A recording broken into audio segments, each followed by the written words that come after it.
Meus irmãos, nestes dias, onde nós falamos sobre a Páscoa de forma específica, muitas pessoas voltam seus olhos para nós, Igreja do Senhor. É interessante você ver o quanto esse momento chama a atenção das pessoas, seja pelas atividades que nós vemos em vários momentos, as igrejas cristãs, elas representarem, você vê igrejas fazendo cantatas, fazendo teatros, fazendo momentos onde se recordam então deste fato na história, a crucificação de Cristo Jesus. O fato mais importante da história para a igreja cristã, ela traz muitos que acabam sendo apenas curiosos, mas é diante deste fato e deste dia que nós precisamos então pensar um pouco mais sobre este momento. Pois não foi apenas um instante, foram 6 horas de muita angústia. O Senhor Jesus então passou aquele momento, uma agonia tremenda. Foram momentos de terror, onde ele estava então sofrendo naquela cruz. Mas isso acontece então um pouco antes na narrativa, quando o Senhor Jesus se reúne com seus discípulos para realizar então a última ceia. Eles estão ali juntos, Jesus então lava os pés dos seus discípulos, traz a eles um grande ensino, mas logo após, naquele momento, o Senhor Jesus, ele é traído por Judas e levado pelos soldados romanos, para que ele pudesse então receber julgamento. O julgamento vem da parte dos líderes judeus, que não podiam então trazer qualquer tipo de pena sobre ele, ainda mais a pena capital, trazer a morte a este que eles estão considerando então um grande inimigo. E é por isso que eles recorrem então ao grande líder daquele momento, para que então trouxesse sobre Jesus Cristo a condenação. E eles vão então até Pilatos, e ele também não tinha o que trazer para condenar a Cristo Jesus. A palavra do Senhor nos diz então que ele lava as suas mãos, mas pela pressão do povo naquele instante, ele então conduz Jesus à crucificação. Ele faz a vontade do povo. Jesus Cristo, ele é então crucificado. A pior forma de condenação, aquela que eram levados os malfeitores, aquela que eram levados então os piores assassinos. Jesus então passa este processo debaixo de zombaria dos soldados, que passam a escarnecer, que passam então a bater em Cristo Jesus, tirar-lhe sangue naquele instante. Nós vemos que com uma coroa de espinhos, Jesus caminha então para o Calvário, Monte da Caveira, com a cruz, para este fatídico então momento. E é pendurado no madeiro que ele então permanece por 6 horas. 6 horas angustiantes, de agonia. E é neste momento que nós observamos então as suas falas finais antes de sua morte. É neste momento então que o Senhor Jesus nos permite compreender a maneira como nós podemos viver para Deus. Mas quando eu olho todo esse cenário, eu preciso me questionar então, por que isso tudo aconteceu? Eu preciso ter a certeza então de por que Jesus morreu. E Tim Keller então certa vez disse: nós somos salvos por um homem que morreu amando os seus inimigos. Apesar então de ter um momento angustiante, de tanta agonia, Jesus o fez por amor.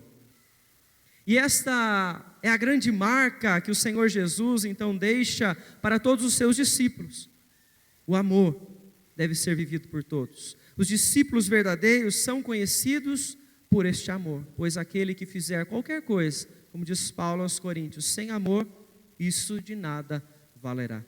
Por isso nós podemos afirmar esta noite que o Senhor nos salva por amor.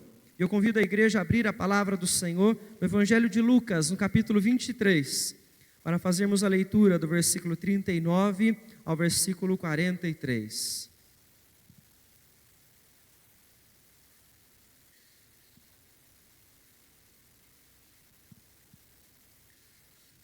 Lucas capítulo 23, do versículo 39 ao versículo 43, diz o seguinte, a palavra do Senhor. Um dos malfeitores crucificados blasfemava contra ele, dizendo: Não és tu o Cristo? Salva-te a ti mesmo e a nós também. Respondendo-lhe, porém, o outro, repreendeu-o, dizendo: Nem ao menos temes a Deus, estando sob igual sentença? Nós, na verdade, com justiça, porque recebemos o castigo que os nossos atos merecem, mas este nenhum mal fez. E acrescentou: Jesus, lembra-te de mim, quando vieres no teu reino. Jesus lhe respondeu: Em verdade te digo, que hoje estarás comigo no paraíso. Vamos orar? Senhor, em nome de Cristo Jesus, nós pedimos a Ti que, através da Tua palavra, nesta noite, o Senhor traga clareza a cada um de nós sobre a verdade do Senhor. Que o Senhor fale ao nosso coração, que o Senhor gere, Deus, a transformação em nós, o fortalecimento pelo entendimento da Tua verdade, ó Pai. Em nome de Cristo Jesus, que nós oramos e desde já agradecemos ao Senhor. Amém, Senhor Deus. Meus irmãos, então, quando nós falamos que Deus salva por amor, vem uma outra pergunta para todos nós: quem será salvo? Quem serão aqueles, então, que vão para o céu? E você deve ter uma opinião sobre isso, e com quem você conversar, você vai encontrar as pessoas tendo, então, os seus pontos de vista. Eles pensam de uma forma sobre quem são aqueles, então, que vão para o céu. E a maioria das pessoas, elas pensam, então, que quem vai para o céu são aquelas pessoas que são boas.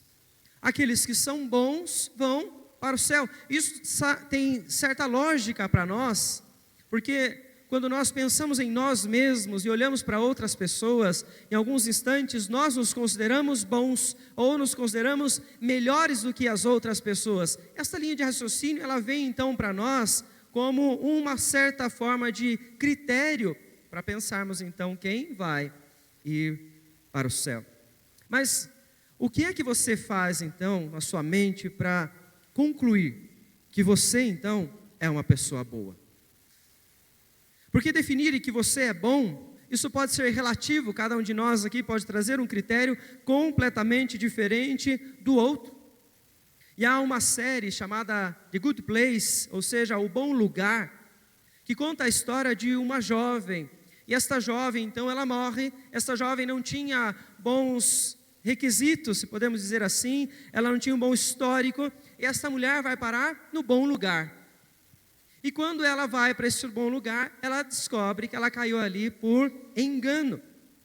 Quando ela percebe que ela foi para o bom lugar por engano, ela passa então de todas as formas a tentar ser uma pessoa boa para merecer permanecer então neste lugar. Nós não estamos falando aqui de uma série que é cristã, uma série que você deve usar como base, mas é algo que faz com que nós pensemos sobre esta postura.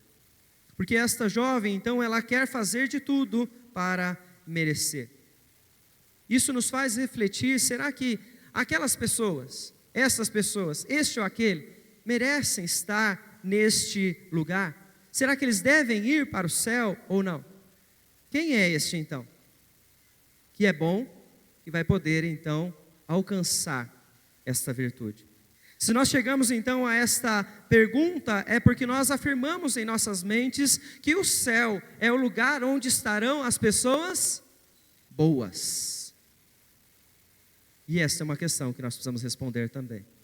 Será que o céu é um lugar onde estarão os bons? Seria esta uma verdade confirmada então pelas Escrituras? O céu, então, vai ser o lugar onde você vai se encontrar com aqueles que são bons. E a palavra do Senhor, quando nós encontramos, então, esta descrição, no momento onde Jesus já está ali na cruz, ela traz alguns versículos antes, o momento de zombaria dos soldados para com Jesus.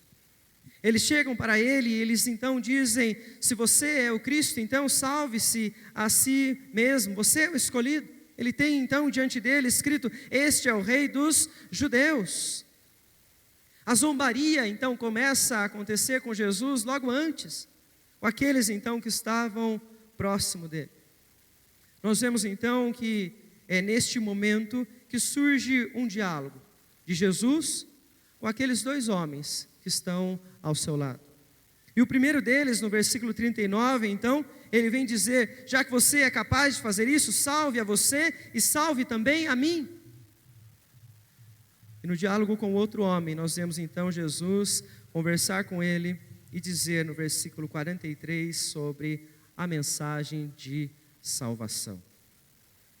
Quando nós olhamos esses dois homens, nós podemos então compreender que aqui existem dois pontos de vista, existem duas mentalidades de como as pessoas se relacionam com Deus. O primeiro deles, então, este homem que vem dizer a Cristo Jesus, já que Ele é este Deus, já que Ele tem esta autoridade, que Ele faça isso por Ele, faça então por aquele que está crucificado ao seu lado. Ele traz para nós um ponto de vista daqueles então que dizem crer em Deus, mas que acreditam que o Senhor é servo deles, que eles são donos de Deus. Ou seja, já que o Senhor pode fazer isso, neste momento eu peço que o Senhor faça isso. Ou pior ainda, como nós vemos por aí tantas teologias ensinarem, eu determino que Deus então faça isto para mim, em virtude da minha família, neste momento. É uma teologia então que nós vemos nas palavras deste homem, como tantas da teologia da prosperidade, que você vê que as pessoas então acham que Deus é obrigado a dar a elas aquilo que elas querem naquele exato momento. Alguns chegam a cantar que o Senhor então restitua tudo aquilo que eles então tinham, tudo aquilo que eles perderam, como se Deus fosse obrigado a dar aquilo que eles imaginam que eles precisam ter naquele instante. Porém este homem, ele está tentando neste momento fugir. Ele está tentando fugir da justiça que cabe à sua vida nesse instante pelos erros que ele cometeu. E esta é a postura que muitos que se dizem cristãos, eles têm por aí. Os seus erros, eles cometem e ainda pedem que o Senhor tenha misericórdia, que os livre das próprias circunstâncias nas quais eles estão fadados a cair por causa do que eles fizeram, pelo que eles vão colher à frente.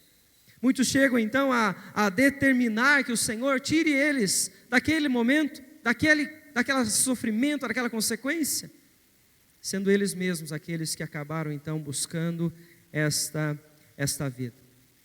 Quando nós vemos então este instante, nós vemos a história de toda a criação, a história da redenção, toda sendo direcionada para este momento.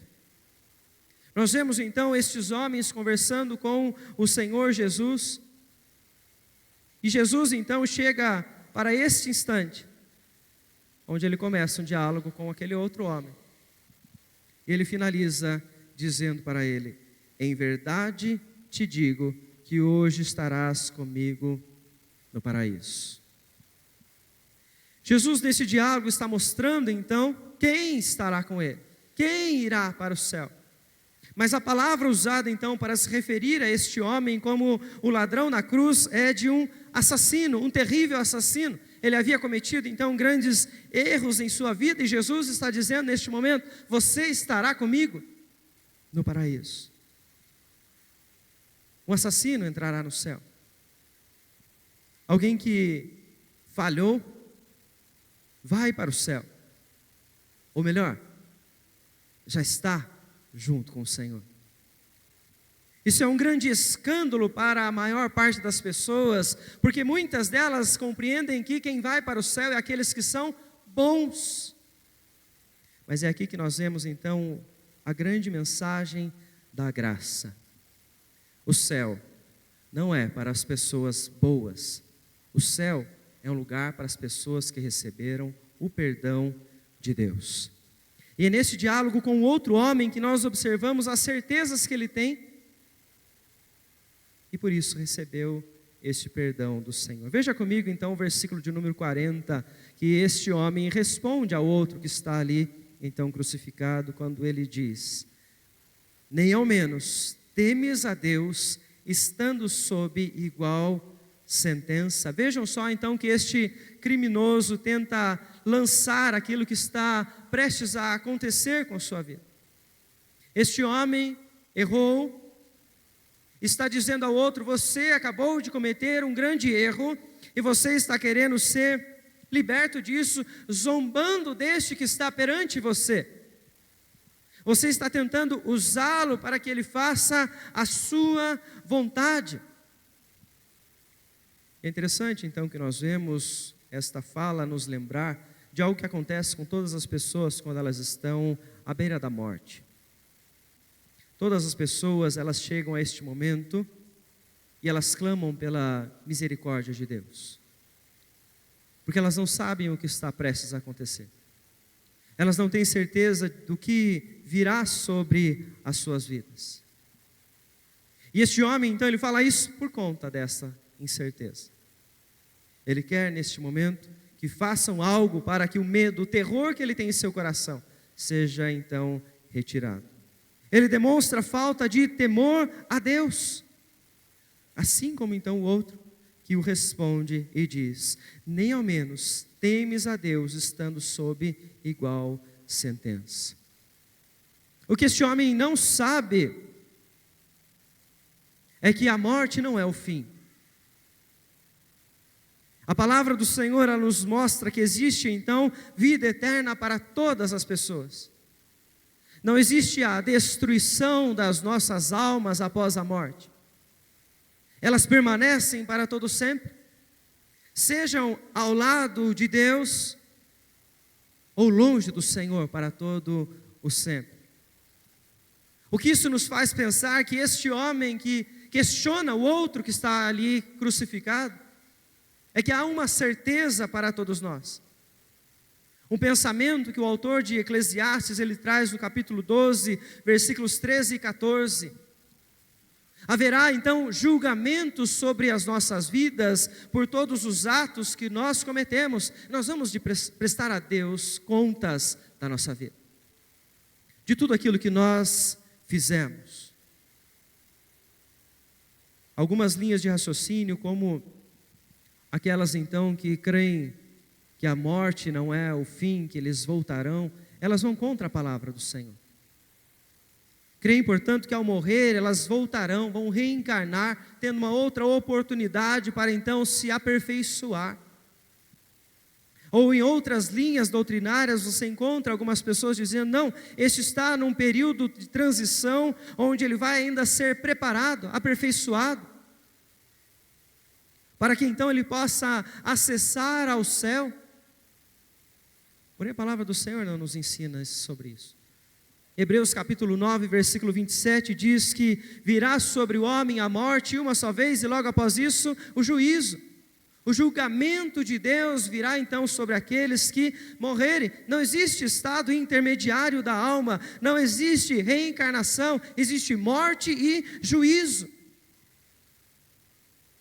E é por isso então que este homem, ao ouvir a afirmação do outro, ele diz: nem ao menos temes a Deus, estando sob igual sentença. Ele compreende que após a morte, ele será julgado. Nós vemos que muitas pessoas podem então questionar a própria palavra do Senhor.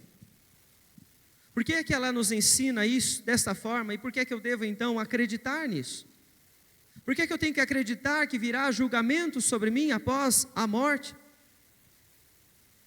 E certa vez Tim Keller disse: se Jesus de fato ressuscitou, Ele de fato é o Filho de Deus, o verdadeiro e perfeito Rei.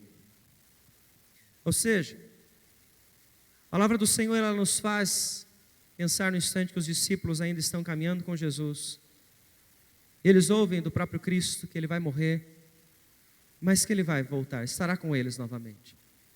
Se eu e você ouvimos uma afirmação como essa, talvez você olhe para este homem que está dizendo isso e você diga então que ele é louco, que ele não sabe o que diz.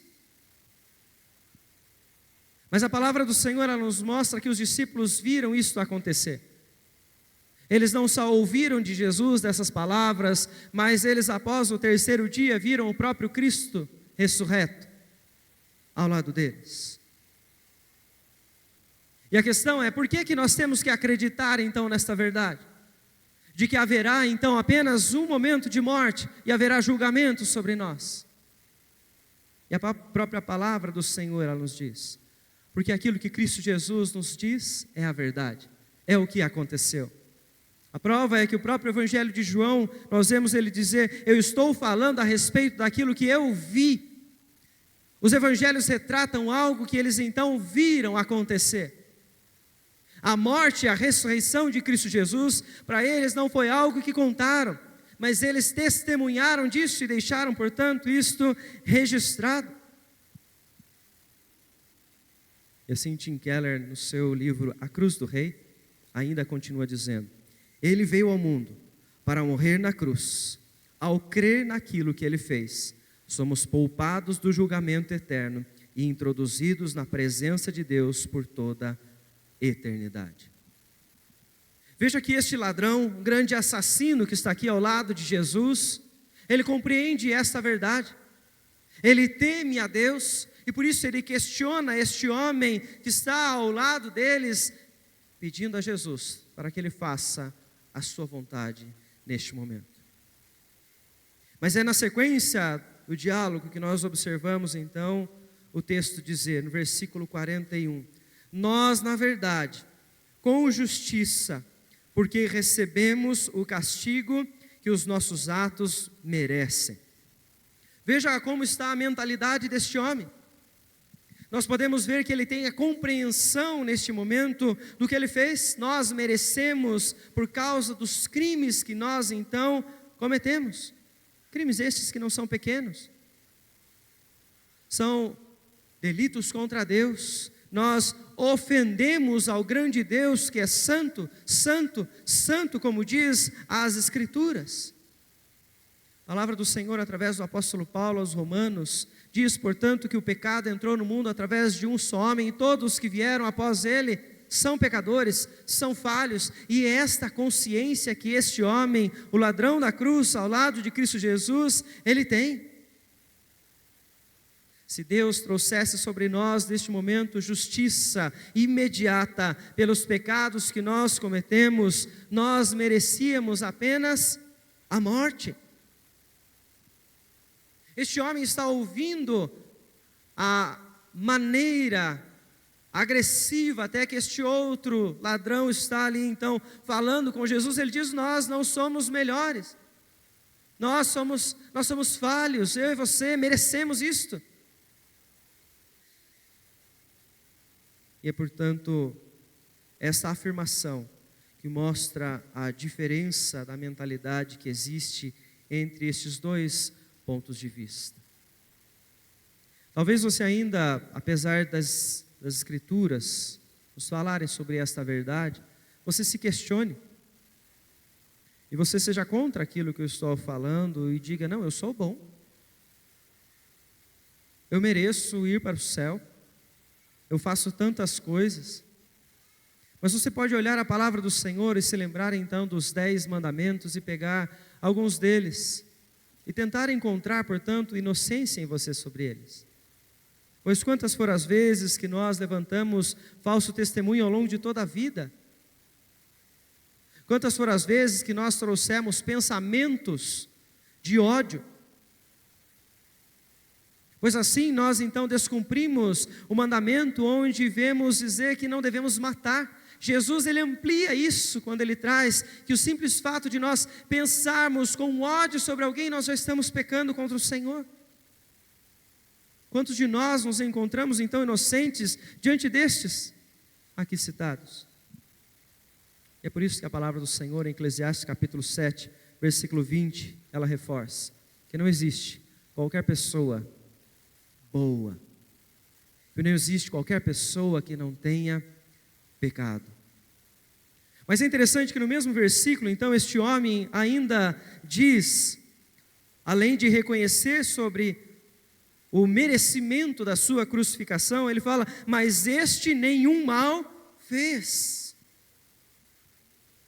Assim como Paulo vai dizer na segunda carta aos Coríntios, capítulo 5, versículo de número 21, dizendo que Jesus Cristo nunca pecou, este homem está falando, nós merecemos estar aqui, mas ele não. Ele não cometeu mal algum. E eu te pergunto, então, se este homem não fez nada de errado, não cometeu nenhum pecado, como isto é possível? Como é possível, então, que um homem não peque? É porque a palavra do Senhor nos ensina, porque Ele é, então, mais do que os homens. Ele é o próprio Deus. E o que nós vemos então o texto nos dizer nesse versículo é que o próprio Deus se fez homem e levou sobre si todo o peso do pecado. Por que é que Jesus fez isso? Por que alguém sem erro algum, alguém sem qualquer tipo de falha, permitiu passar então por uma crucificação? Evangelho de João, capítulo 3, versículo 16, a palavra do Senhor nos ensina.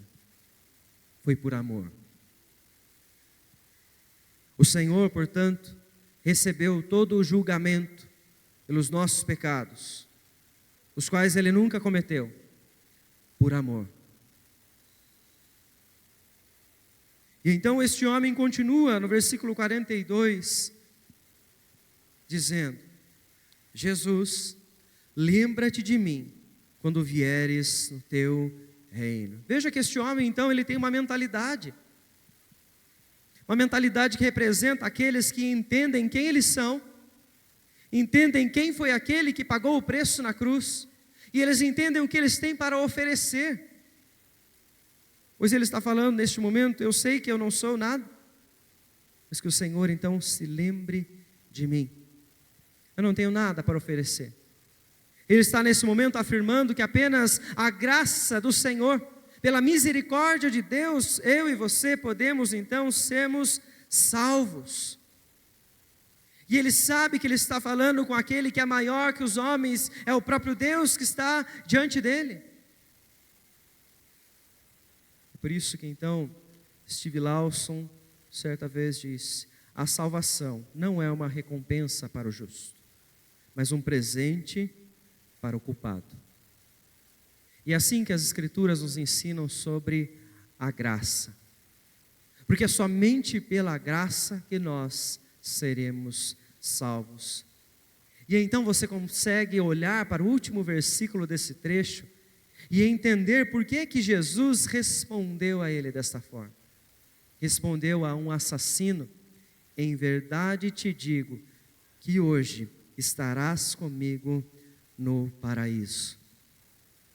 Jesus está mostrando a sua graça. Ele está assegurando a um assassino que ele estará, portanto, no céu pelo que ele está fazendo. Que este homem, então, vai estar com ele hoje. Esta vida eterna será recebida por este ladrão no hoje. Porque a transformação daquele que crê, entendendo ser pecador, não tendo nada para oferecer, mas apenas clamando a Deus, ela acontece hoje. O nosso relacionamento com o Senhor, ele acontece no instante que nós passamos a viver com Ele, nos rendendo ao Senhor, confiando a Ele as nossas vidas. E Ele diz então que estarás comigo.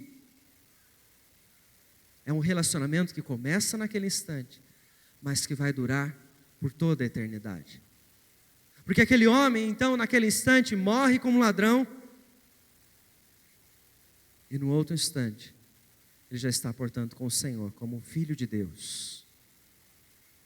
A eternidade deste homem foi garantida por causa do sacrifício de Cristo Jesus. Aquilo que Cristo traz então nos evangelhos, o evangelho de João, quando ele afirma que ele realizaria esse sacrifício para preparar um lugar para nós, para preparar um lugar para aqueles então que nele confiarem.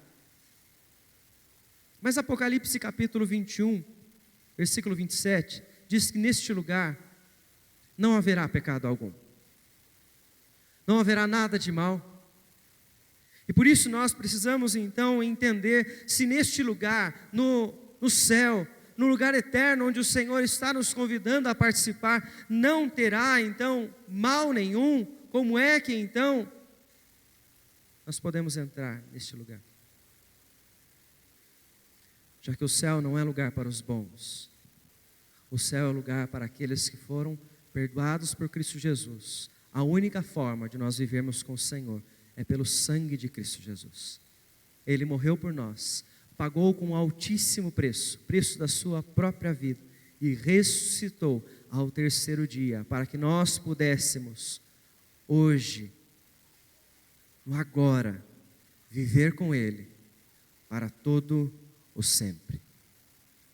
Por isso, irmãos, nós vemos que as Escrituras nos ensinam que a vida eterna não pode ser conquistada por qualquer um de nós, por qualquer ação, por melhor que sejam as suas ações, pois nós não somos bons.